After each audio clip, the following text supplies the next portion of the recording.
My girlfriend cheated on me and left me for her dying ex-boyfriend. Hi, welcome to my channel. Here we discuss problems related to romance, marriage, and past judgment. Before we start, if you have personal stories of how you got out of a toxic relationship with your cheating wife or girlfriend that you want to share, feel free to email them to me. Let's get started. This story was posted into our /relationship_advice by you /throwaway_03044. Original story. I saw their messages last week and I haven't been the same since. I borrowed her old iPad for work purposes and her Facebook account was still logged in the device. I was going to log in on my Messenger because I forgot my phone at home and I was going to message her, but then I saw that she had messages from her ex-boyfriend. Let's call him Andre. She and Andre dated for 2 years. They were each other's first love and she never told me what happened between them. I met her a year and some months after they broke up when I went on a trip with my family to California. I didn't know anything about him other than the fact that they dated sometime in high school and college. When I met her, we instantly hit it off. She showed me around LA, and me living in Australia wasn't a problem. We were in a long-distance relationship for a year until I saved up enough money to move out of my country for her. Other than that, it took me months to look for a job in Los Angeles so that I would be financially secure when I got there. 3 years later, we're still going strong. Or so I thought. When I clicked on their conversation out of curiosity, I immediately noticed the kiss and heart emojis. Right then I knew what was happening. I don't want to go on about the details, but the only message that stood out was her talking about leaving me for a few months so that she could take care of him. He has cancer, it's at stage 1, but he reckons he's going to die. In one of his messages to her, he asked if she would visit him at his house. And I'm pretty sure she did because they mentioned how they had a great time together and that it was good to catch up. Well, it's been a week since I found out. She doesn't know that I know, or that I took her old iPad out of its box and that I had spent 2 days reading their messages. She has no idea at all. She thinks everything is okay between us, but I actually want to cry for a long time and that I want to physically hurt myself. I have no friends in LA. All of them are back home and they're all living their own lives now. I don't want to talk about it to anyone because thinking too deeply about it hurts. I guess when it all comes down to it, she never really loved me and I'm still trying to accept that. I don't know how to approach this. I have written my resignation letter for work and I have messaged my parents that I was going to go home sometime next month. I did both when I was extremely upset. I just need advice on how to approach this. I don't want to talk to her about it, at all. I can't even look her in the eye without wanting to break down. Please help me with what to do and how to approach it correctly. As of now, I'm thinking of leaving while she's at work.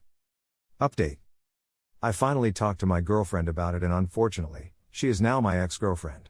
A lot of things that I never expected to happen did happen in a span of hours. As soon as she opened the door to our apartment, I could tell that she was already starting to cry. Seeing her so vulnerable like that also hurt because I didn't want to put her in that position. I had to constantly remind myself that none of this was my fault. We sat down, there were lots of tears. I thought I would be bitter, angry, and that I would be screaming at her the whole time, but I felt disappointed instead. I told her that I saw the messages and explained how I ended up scrolling through their whole conversation. She kept reasoning that she just felt sorry for him and that she didn't know how to say no to him because they go all the way back. Then I told her that we go more way back than they ever did. I was there through her lowest point, I helped her get up. She admitted that they had sex more than 3 times. I saw it coming, I had a gut feeling, but hearing her confirm it hurt so much. At that point, I was full on crying. I can't remember some of the things that happened because my mind was all over the place. It still is now. I remember telling her that I was done, that whatever we had was over. She kneeled in front of me and asked me to forgive her. I don't think I ever will. I can't tolerate people who cheat. By that point, a third of my clothes were packed up. Obviously, she feels happier with him if she can do this to me. When I posted my first post, a Redditor approached me and offered me a place to stay. His place was only around 15 minutes away from ours and he picked me up. He'll also help me sell a lot of my stuff that I can't bring back home and will help me gather all my things back in my apartment.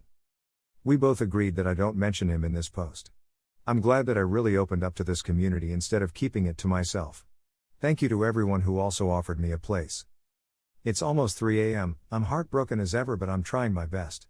I'm sending my resignation letter to work this morning. Every person in my family now knows my situation here and has offered support. I'll be flying home as soon as possible. To all my Aussie mates, if you live near/around Chapel Hill, let me know. America, you were great but now it's time to come home. Thanks for the help everyone. Edit, I'm crying again, not because I got cheated on but because I realized that there is a whole world out there that cares a lot for my well-being. I almost can't believe I looked at hurting myself as an option to get away from the pain. I am really overwhelmed and also thankful for this community. Anthony and his wife, the Redditor who helped me, say this has been the most wholesome thing that ever happened to him. I may have lost a girlfriend and a future wife, but I gained heaps of friends. And even friends for a lifetime. Other than that, I am feeling better. It still feels surreal that she's gone, but what can a bloke do? She made her choice, so I made mine. I woke up to multiple messages from her family saying that I shouldn't rush things and that she's stupid and makes mistakes like everyone else. It sucks that I may not be able to see her family for a long time. They were great people. I thanked them and said that although I believe in second chances and everyone makes mistakes, cheating is a choice that assholes pick, never a mistake. X also emailed me around 5 in the morning. The email was too long, my eyes hurt from crying, so I junked it straight away. I miss her like crazy. I know it will take a lot of time to heal me, but I guess I can wait. P.S. I'll message my newfound Aussie friends when I go through all the comments. The exact date of my flight hasn't been sorted out yet, but I'm hoping I'll be home by next month. Before we take a look at some replies by other Redditors, take a moment to like the video to show your support to the channel. Don't forget to leave your own opinion on the story in the comments down below. Now let's look at some comments.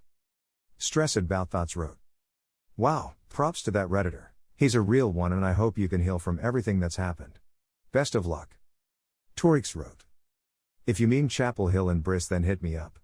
I, 29F, would be happy to lend an ear, or a beer, whenever you need it. I've been heartbroken in another country while packing and rushing to get back home to my mom and friends, so I empathize greatly. It worked out for me and my now husband, 27M, but still very happy to chat whenever you need it. Stay strong." Passive Charm wrote, "So sorry you moved across the world for someone who let you down so badly. I hope Australia is better for you in that you meet someone who will truly make you happy and be everything you deserve. Smile. P.S. If the Redditor that helped you out is reading this, then bravo my friend. You are a true asset to society. I hope lots of good things come your way." Nurzeko wrote, "Imagine being someone so over the place you invite a guy to move halfway around the world, and then ditch him for an ex the minute the ex comes at you with a sob story about cancer. True or not, it's a bit shitty. Well, what's done is done. Closing of one chapter in your life op and the opening of another.